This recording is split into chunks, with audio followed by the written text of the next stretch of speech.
Hi అండి అందరికీ welcome back to my channel. So ఇక్కడ వచ్చేసి మేమైతే గ్రాసరీస్ కోసం డీమార్ట్కి అయితే వచ్చామండి. ఇంకా ఈరోజు అయితే పిల్లల్ని కూడా తీసుకొచ్చాము. ఎలాగో ఇంకా పిల్లలకి ఎగ్జామ్స్ ఉన్నాయి కదా, కొన్ని స్టేషనరీ థింగ్స్ కావాలన్నారు. సో ఎలాగో వస్తున్నాం కదా అని వీళ్ళని కూడా తీసుకొని వచ్చాము. సో ఇక్కడ వచ్చేసి మా పాప ఒక జోమెంట్రీ బాక్స్ తీసుకుంది, మా పెద్ద పాప అండ్ చిన్న పాప ఒక కాంపాక్స్ బాక్స్ తీసుకుంది.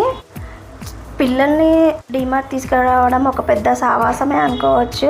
వాళ్ళని కంట్రోల్ చేయడం చాలా కష్టం. ఎందుకంటే గ్రాసరీస్ ఒక ఎత్తు అయితే వీళ్ళ స్నాక్స్ కావాల్సిన బిలాంగింగ్స్ చూసిందల్లా కావాలంటారు. సో ఇంకా కొన్ని స్నాక్స్ తీసుకొని, గ్రాసరీస్ తీసుకొని, ఇంకా స్టేషనరీ థింగ్స్ కావాల్సినవి తీసుకొని ఇంకా బిల్లింగ్ అయితే వేయించాము.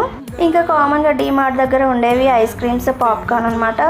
సో ఇంకా పాప్కార్న్ అయితే తీసుకోలేదు, ఇంకా ఐస్ క్రీమ్స్ తీసుకొని ఇంకా వచ్చేసామన్నమాట. ఈరోజుకి ఇంతే వీడియో. Thanks for watching.